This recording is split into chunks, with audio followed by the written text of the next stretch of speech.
피부왕 정윤 유튜브 채널에서 또래보다 10년 젊어지는 항노화 시술 3가지를 꼽아주셨는데 그게 무엇인가요? 요새 진짜 사람들이 이 피부과 시술에 관심이 너무 많은 것 같아요. 그 중에서도 요새는 티 안 나게 정말 자연스럽게 좋아지는 시술들.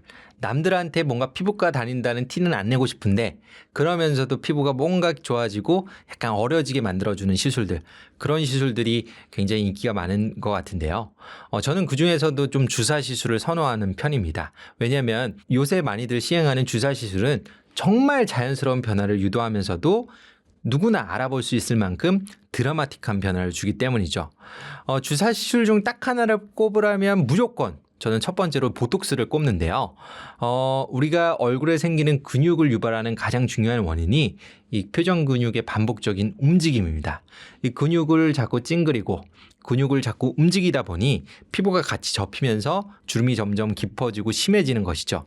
이 보톡스는 기본적으로 근육의 움직임을 제어해서 주름이 생기는 것을 어느 정도 예방하는 효과도 있고요. 또 이미 생긴 주름도 일정 수준 완화하는 효과가 있기 때문에 피부 관리를 위해서는 꼭 추천하고 싶은 주사 시술이다. 이렇게 이해해 주시면 좋겠고요. 부위는 정말 어느 부위든지 다 시술이 가능합니다. 근데 이제 표정을 많이 쓰는 부위들이 대부분 뭐 이마라든지 뭐 미간이라든지 뭐 눈가라든지 이런 부분에 이제 표정 주름들이 많이 생기기 때문에 이런 부분들을 조금 우선적으로 추천하고 싶고, 보통 시술하고 나면 한 효과는 한 3에서 6개월 정도 유지되는 것 같아요. 그래서 뭐 3에서 6개월 정도 간격으로 꾸준히 반복을 하면 일정 수준의 효과를 계속 유지할 수가 있습니다. 그래서 저는 보통 노화가 시작하는 초기에 이제 주름이 어느 정도 보이기 시작했다. 그러면은 초기 단계부터 한 20대 후반이나 30대 초반부터는 이 보톡스 시술을 시작하는 것을 좀 추천하고 싶고요. 다만 이제 많은 분들이 이제 보톡스에 대한 걱정들을 많이 표하시는데, 뭐 예를 들어 이런 질문들을 많이 하세요. 내가 보톡스를 맞으면 이거 멈출 수 없어. 계속해야 되는 거 아니냐. 만약 보톡스 하다가 내가 중간에 멈추면 오히려 더 피부 노화가 더 빨리 일어나는 것이 아니냐. 근데 그렇지는 않습니다. 보톡스를 안 맞았을 때보다 오히려 더 노화가 빨리 진행되거나 그런 것은 아니고요. 다만 보톡스를 맞기 이전 상태의 주름 상태로 이제 되돌아가는 것 뿐이겠죠. 그래서 보톡스를 하다 멈춘다고 해서 이제 노화가 더 빨리 진행되는 것은 아니다. 요거 꼭 말씀드리고 싶고요. 또 이제 보톡스를 오랜 기간 동안 꾸준히 맞다 보면은 한 가지 생길 수 있는 문제가 이 보톡스 내성이라는 게 있어요. 이 보톡스는 우리 몸에 있는 물질은 아니기 때문에 반복적으로 우리 몸에 보톡스 성분이 노출이 되면 우리 몸에 있는 면역 시스템이 이물질로 인식을 하고 보톡스를 없애기 위한 항체를 만들게 됩니다. 자, 그러면 보톡스가 제대로 작동하지 못하고 보톡스의 효과를 얻지 못하게 되는데, 이러한 것을 우리가 보톡스 내성이라고 부르죠. 그래서 오랫동안 이제 내가 꾸준히 맞을 계획이 있다라고 한다면 이제 보톡스 내성을 좀 예방하는 게 중요할 것 같고요. 이런 경우에는 제오민, 코오톡스 같이 내성 발생 빈도를 줄인 제품들이 있습니다.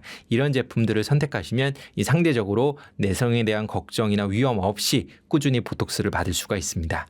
두 번째로 이제 제가 주사 시술 하나 추천을 드리자면 이제 리투오라는 제품이 있어요. 2025년에 제일 핫했던 주사 시술이고요. 아마도 2026년에도 그 인기는 계속 이어갈 것 같습니다. 아마 인기가 더 늘어날 수도 있을 것 같아요. 보통 기존의 주사 시술들이 피부 노화를 개선하기 위해서 피부의 콜라겐 합성을 촉진해주는 성분들을 많이 넣어주는 시술이었습니다. 그런데 리투오는 콜라겐 생성을 촉진한다기보다는 실제 인체 조직에서 채취한 콜라겐을 직접 바로 피부 속으로 넣어주는 시술입니다. 사실은 조금 더 엄밀하게 얘기하자면 콜라겐뿐만 아니라 이 인체 진피에서 이 면역 반응을 일으키는 세포 성분들은 제외하고 이 나머지 통째로 이 구성 성분 통째로 피부 속에 넣어주는 개념이기 때문에 사실은 이 피부의 진피 자체가 완전히 보강되는 느낌이라고 말씀드릴 수가 있죠. 다른 제품들에 비해서 리투오는 인체에서 유래된 조직이기 때문에 알러지 반응이나 면역 반응의 가능성이 거의 없고요. 그러다 보니 굉장히 안전하면서도 또 바로 콜라겐과 같은 성분들을 넣어주니까 즉각적으로 피부 탄력이 올라가는 그런 효과를 얻을 수가 있습니다. 보통 이제 나이가 들면서 이제 꺼지는 부위에 우리가 리투오를 많이 주입을 하는데, 꺼짐을 해결하기 위한 그런 볼륨아이징 효과는 사실은 시간이 지나면서 조금씩 빠지기는 하지만 전체적인 피부 건강 상태와 전체적으로 느껴지는 피부 탄력은 굉장히 오랜 기간 동안 이제 유지되고 좋아지는 느낌을 받을 수가 있기 때문에 요새 많은 사람들이 이 리토를 찾고 계신 것 같아요. 또한 이 리토가 이 진피 성분 자체를 통째로 피부 속에 넣어주는 개념이다 보니 이 넣어준 후에 이 흐물흐물해진 탄력이 떨어진 피부의 조직을 지탱하는 구조물 역할로 작용을 하면서 이 주변 세포들의 활성을 촉진하는 그런 기능이 있고요.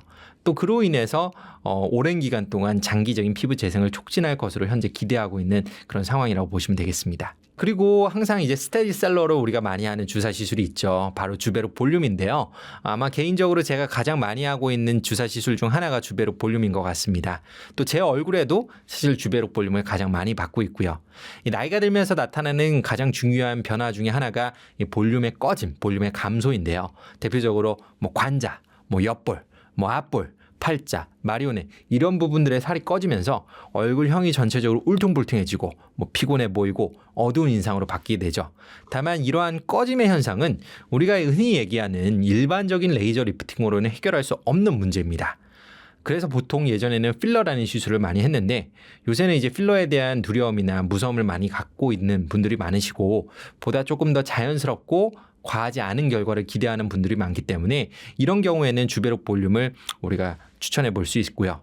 주베록 볼륨의 성분은 PDLLA라는 성분인데 피부 속에 주입이 되면 서서히 분해되면서 콜라겐 생성을 촉진하여 얼굴 전체 인상을 해치지 않으면서 딱 꺼져 보이는 부분의 어떤 퀭한 느낌만 아주 섬세하게 개선할 수 있는 그런 능력을 갖고 있습니다. 다만 자연스러운 볼륨 개선에는 굉장히 유리한 시술이지만 사실 그 볼륨감의 개선 정도가 아주 크지는 않기 때문에 어느 정도 확실한 볼륨감을 원하시는 분들, 굉장히 꺼짐이 심하신 분들은 뭐 스컬트라라든지 가나부이와 같은 다른 종류의 콜라겐 스티뮬레이터 시술을 받아보는 것도 좋습니다. 다만 대표적으로 알려진 부작용 중에 결절 발생이라는 부작용이 있기 때문에 항상 시술은 섬세하게 하는 것이 중요하고 수화는 철저히 진행하는 것이 중요합니다. 또 시술하고 나서도 일주일 정도는 시술 받은 부위에 마사지를 충분히 해서 결절이 생기지 않도록 관리해 주시는 것도 중요하겠죠. 요즘은 다양한 홈 디바이스 제품들이 있는데요. 이제 이런 제품들을 쓰면 정말 피부과 수준의 피부 개선 효과가 있나요? 정말 요새는 이 홈 디바이스의 시대라고 해도 무방할 것 같아요. 시중에 정말 다양한 종류의 홈 디바이스가 나와 있고 정말 많은 분들이 홈 디바이스를 사용하고 계신데 피부과 전문의의 입장에서 이 결론부터 말씀을 드린다면 이 홈 디바이스가 피부 개선에 도움이 되는 것은 사실입니다. 다만 피부과 시술과 같은 수준의 효과를 기대하는 것은 조금 과욕일 수 있어요.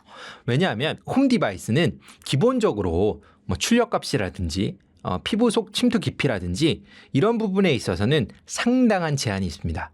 왜냐하면 의사가 사용하는 것이 아니라 일반인이 데일리로 사용하는 것이기 때문에 안전성의 문제가 존재할 수밖에 없고 그러다 보니까 안전성은 높이고 효과는 줄이는 방식으로 개발이 되고 있거든요. 그래서 안전성을 꼭 유지해야 되기 때문에 일반적인 피부과 시술에 비해서는 훨씬 더 효과가 약하게 완만하게 설정되어 있다는 사실을 꼭 기억하셔야 되고요. 또 예를 들어서 이 홈케어 디바이스로 나온 LED 같은 경우에는 일부 연구에서는 염증도 완화시키고 여드름도 개선하고 이 톤도 개선한다는 그런 효과들이 실제로 보고가 되어 있는데요. 단 이런 연구 결과들은 증상의 아주 초기나 뭐 아주 경미한 증상에 이제 국한된 연구 결과들이 대부분이고 보통은 이런 LED 제조 회사의 후원을 받아 진행된 연구들이 많기 때문에 실제적인 효과에 대해서는 조금 더 분석적으로 바라볼 필요가 있습니다. 미세전류나 적출력 고주파의 경우에도 실제로 하고 나면 일시적으로 탄력감이 올라가거나 붓기가 빠진다는 느낌을 받을 수가 있어요. 받고 나니까 피부가 진짜 좋아졌네. 그렇지만 이런 효과들은 대부분 일시적인 효과이고 정말로 장기적인 콜라겐 재생을 유의미하게 유도할 만큼의 에너지 값을 제공해 주지는 않습니다. 따라서 이 홈케어 디바이스, 이러한 홈 디바이스가 아무 효과가 없다, 피부에 정말 아무런 의미가 없다 이렇게 이야기하기는 어렵지만 그렇다고 피부에 아주 드라마틱한 변화를 유도할 만큼 아주 강력한 효과가 있다고 보기에는 어려운 상황이고요. 따라서 꾸준히 우리가 피부를 관리한다는 차원에서의 이 보조 효과 정도로 이해하는 것이 맞습니다. 절대로 이 피부과 시술 자체를 대체할 수는 없고요. 피부과 시술을 받는다면 그 효과를 조금 더 오래 유지하거나 이 보완하는 정도로 사용하는 것을 권장하고 싶고요. 만약 눈에 띌 만큼의 뭐 주름이라든지 처짐이라든지 뭐 흉터, 색소 이런 것들이 있다면 애초에 홈 디바이스로는 해결이 어려운 부분이기 때문에 가급적이면 이 피부과적 치료를 꼭 고려해 주시면 좋겠습니다. 선크림을 바르면 이중 세안을 하는 게 좋다고 알려져 있는데 사실은 그렇지 않다고요. 우리 선크림 발랐으면 세안은 어떻게 하시죠? 아마 대부분의 경우 이중 세안을 하실 거예요. 실제로 뭐 유튜브만 봐도 뭐 SNS만 봐도 거의 대부분의 전문가들이 선크림 발랐으면 이중 세안 하세요 이렇게 얘기를 합니다. 근데 막상 이중 세안을 했는데 피부가 더 망가지시는 분들도 있습니다. 왜 그런 걸까요? 이중 세안을 해도 되는 걸까요? 안 되는 걸까요? 사실 구체적으로 말씀을 드린다면 꼭 이중 세안이 필요한 것만은 아닙니다. 선크림의 종류나 사용 환경, 또 피부 상태에 따라서 달라질 수 있는 부분이죠. 언제 이중 세안을 해야 되느냐? 먼저 워터프루프 선크림을 사용했을 때 우리 선크림에 이 워터프루프라고 적혀 있는 제품들이 있죠. 자, 이런 제품들에는 물에 잘 씻기지 않는 지용성 성분들이 많이 들어 있습니다. 피부에 발랐을 때 기름막을 형성하면서 자외선 차단제가 쉽게 지워지지 않도록 고정해주는 그런 성분들이 들어있는데요. 당연히 물에 잘 씻기지 않는 성분들이기 때문에 우리가 일반적으로 사용하는 약산성 클렌징 폼으로는 거의 지워지지 않습니다. 이런 경우에는 당연히 이중 세안이 필요하겠죠. 또 워터프루프라고 적혀 있지는 않더라도 기본적으로 세정이 잘 되지 않는 성분들이 있습니다. 대표적으로 실리콘, 그리고 필름 형성제, 그리고 왁스류 뭐 이런 것들이 있는데요. 자, 이런 성분들이 우리 선크림의 성분표 앞쪽에 한 2개 이상 위치하고 있다면 반드시 주의가 필요합니다. 이런 성분들이 들어가 있다면 꼭 이중 세안을 추천해 드리고 싶습니다. 그리고 우리 메이크업 했을 때도 당연히 이중 세안이 필요하겠죠. 메이크업 했을 때는 기본적으로 유성 파운데이션이라든지 뭐 실리콘 베이스 프라이머라든지 여러 가지 색조 성분들이 들어가 있는 경우가 많은데 이런 성분들은 기본적으로 굉장히 오일리하고 굉장히 잘 지워지지 않기 때문에 기본적으로 선크림 바르고 메이크업까지 했다면 당연히 이중 세안을 해야 됩니다. 또 지성이나 여드름성 피부에서 선크림을 발랐을 때는 이런 오일들 또 피지들을 깨끗하게 세척해야지 여드름의 유발을 예방할 수 있기 때문에 당연히 이중 세안을 추천을 해드리고요. 다만 이런 경우가 있어요. 건성 민감성 피부. 이중 세안을 할수록 피부 장벽이 망가질 수 있고 더 건조해지거나 더 민감할 수 있는 피부에서는 단일 세안을 해도 괜찮은 경우가 있습니다. 다만 선크림을 발랐는데 단일 세안이 가능하려면 기본적으로 선크림이 잘 지워지는 제형이어야만 합니다. 그래서 건성 민감성 피부에서 단일 세안을 해야 되는 경우에는 꼭 잘 지워지는 이지워시 타입의 선크림을 평소에 사용하는 것을 추천을 해드리고요. 만약 선크림이 잘 안 지워지는 선크림을 발랐다라고 한다면 이중 세안을 하되 이때는 클렌징 로션이나 클렌징 크림과 같이 부드럽게 클렌징을 해서 지워낼 수 있는 타입으로 이중 세안을 하는 것을 추천하고 싶습니다. 또 하나 이제 많은 분들이 궁금해하시는 부분 중에서 유기자차, 무기자차 이 종류에 따라서도 이중 세안 여부가 달라질까 뭐 이런 질문들을 하시는데요. 조금 이제 공부를 많이 해보신 분들이면 아실 거예요. 유기자차의 경우에는 이 피부 안으로 흡수되어서 작용을 하기 때문에 이중 세안이 필요하다고 생각하시는 분들이 많거든요. 이 두 가지의 차이는 뭐냐? 유기자차는 피부에 직접적으로 흡수돼서 피부 안에서 자외선을 흡수하고 열 에너지로 변환시키는 그런 성분들을 말하고, 무기자차는 피부 위에서 얇게 코팅을 해서 자외선 자체를 반사시키는 방식으로 작용을 합니다. 그래서 유기자차가 피부에 직접적으로 침투를 하기 때문에 이 클렌징을 하는 게 상당히 중요하다 이렇게 생각하기 쉽지만, 사실은 유기자차의 피부 침투는 일부 성분에 굉장히 국한될 수밖에 없고요. 또 이미 피부 속으로 침투됐다면 사실 그것은 클렌징으로 제거할 수가 없는 상태입니다. 클렌징이란 것은 피부 표면에 남아있는 잔여물을 제거하는 과정이지 피부 속에 이미 침투된 물질을 제거하는 것은 아니기 때문에 어차피 이 클렌징으로는 제거가 불가능하죠.